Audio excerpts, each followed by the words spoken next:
शासन की योजनाओं को पहुंचाने, लोक कल्याणकारी योजनाओं के माध्यम से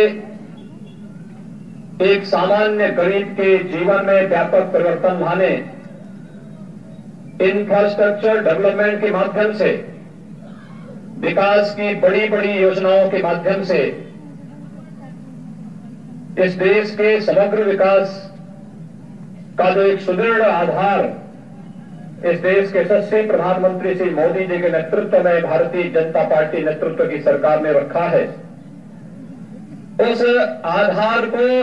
और सुदृढ़ बनाने के साथ साथ भारत को दुनिया की एक महाशक्ति के रूप में स्थापित करने के इस देश के उन हुतात्माओं, उन अमर सेनानियों जिन्होंने अपना सर्वस्व न्यौछावर करते हुए इस देश को स्वाधीन किया था,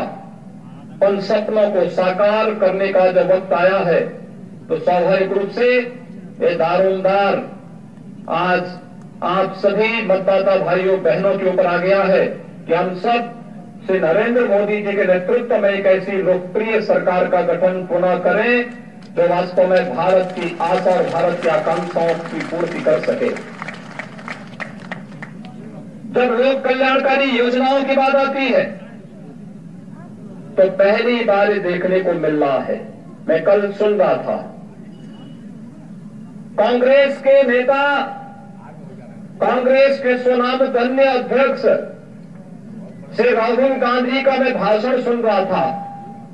और उनके द्वारा जो लोक लुभावन घोषणाएं की जा रही थी, जिनके बारे में एक आम कांग्रेसी का भी ये कहना है कि कांग्रेस इस प्रकार की लोक लुभावन बातें इसलिए कर देती है क्योंकि जो कार्य पूरा होना ही नहीं उसके बारे में घोषणा करने में क्या दिक्कत आ रही है। ये कांग्रेस की प्रवृत्ति रही है, ये कांग्रेस का कीर्तिरा है। याद करिए, आज से 48 वर्ष पहले स्वर्गीय इंदिरा गांधी जी ने गरीबी हटाओ का नारा इस देश को दिया था। मित्रों, गरीबी तो नहीं हटी, लेकिन कांग्रेस ने इस देश में भूखमरी जरूर पैदा कर दी, अराजकता पैदा कर दी, आतंकवाद, नक्सलवाद और अराजकता को जन्म देकर के पूरे देश के अंदर विकास को अवरुद्ध करने का कार्य कांग्रेस ने जरूर किया। कांग्रेस के अध्यक्ष कहते हैं हम सालाना प्रत्येक परिवार को 72,000 रुपया देने का कार्य करेंगे। मित्रों, ये इससे बड़ा छलावा दूसरा इस देश के लिए कुछ नहीं हो सकता। गरीबों का इससे बड़ा उपाय दूसरा कुछ नहीं हो सकता है। याद करिए, ये 72,000 की बात कर रहे हैं सालाना, और मोदी जी कितना दे रहे हैं? याद करिए, 5 लाख रुपए प्रत्येक गरीब परिवार को एक वर्ष में केवल स्वास्थ्य के लिए दिए जा रहे हैं। 5 लाख रुपए। शहरी क्षेत्र में 2.5 लाख रुपए प्रधानमंत्री आवास योजना का, 20,000 रुपए शौचालय का उस हर गरीब के दिए जा रहे हैं जिसके पास अपना आवास नहीं है। शहरी ग्रामीण क्षेत्र में 1,20,000 रुपए उस गरीब को आवास के लिए, 90 दिन की मनरेगा की मजदूरी और 12,000 रुपए शौचालय के लिए उस गरीब परिवार को अलग से देने का कार्य मोदी जी के नेतृत्व में भारतीय जनता पार्टी की सरकार दे रही है। हमने गरीब कन्याओं की शादी के लिए मुख्यमंत्री सामूहिक विवाह योजना में हर गरीब कन्या को 51,000 रुपया देना प्रारंभ किया है और व्यापक पैमाने पर गरीब कन्याओं की शादियां भी हो रही हैं। उज्ज्वला योजना में कांग्रेस के समय में रसोई गैस की क्या कीमत थी? जिस बेचारे के पास रसोई गैस का कनेक्शन था उसकी तो दुर्गति थी ही कि अगर सिलेंडर समाप्त हो जाता था और घर में मेहमान आ गए तो उसके सामने अपनी इज्जत को डुबोने के सिवाय को दूसरा चारा नहीं होता था। नया कनेक्शन तो एक दूर की कौड़ी थी, लेकिन भारतीय जनता पार्टी की सरकार मोदी जी के नेतृत्व में आई। याद करिए, 1947 से लेकर के 2014 तक इस देश में कुल 13 करोड़ रसोई गैस के कनेक्शन कांग्रेस के शासनकाल में, और जिसमें अटल बिहारी वाजपेयी जी का 6 वर्ष का वह कार्यकाल भी, जिसमें सर्वाधिक कनेक्शन दिए गए थे, वह कार्यकाल है। कुल 13 करोड़ रसोई गैस के कनेक्शन मिले, और मोदी जी की सरकार में 2014 से लेकर के 2018 तक 13 करोड़ नए कनेक्शन रसोई गैस के दिए गए, जिसमें 7 करोड़ से अधिक कनेक्शन निःशुल्क प्रदान किए गए। 4 करोड़ परिवारों को सौभाग्य योजना में विद्युत के कनेक्शन देने की बात हो,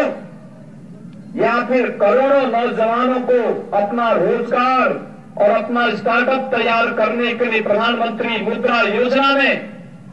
लोन की सुविधा बिना गारंटी के देने की बात हो, प्रधानमंत्री जीवन बीमा योजना, प्रधानमंत्री सुरक्षा बीमा योजना के अंतर्गत हर एक गरीब को सुरक्षा की गारंटी और बीमा का कवर देने की बात हो, या फिर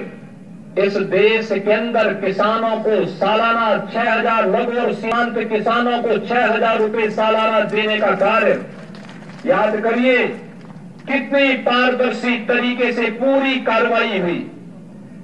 हमने ऋण माफी का कार्य उत्तर प्रदेश के अंदर किया, सफलतापूर्वक लाखों किसानों को उनके कर्ज से मुक्ति दिलाई, और कांग्रेस ने भी घोषणा की थी मध्य प्रदेश, छत्तीसगढ़ और राजस्थान के लिए। भाइयों बहनों, किसी भी किसान का कर्ज माफ नहीं हुआ, ये हवाई साबित हुआ। यानी नियत साफ नहीं कांग्रेस की, वो केवल नारा देकर के भरमाने का प्रयास करना चाहती है,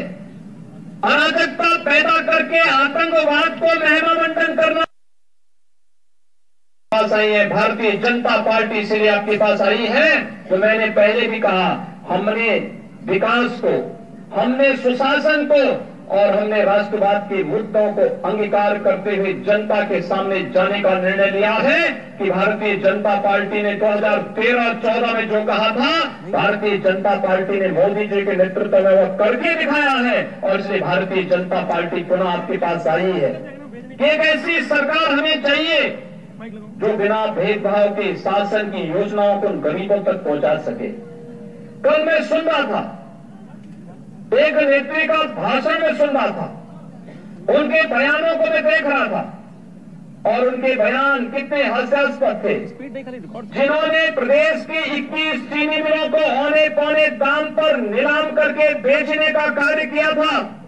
और व्यापक भ्रष्टाचार इसके माध्यम से पैदा करने का प्रयास किया था, जिनके 5 वर्ष के कार्यकाल में भी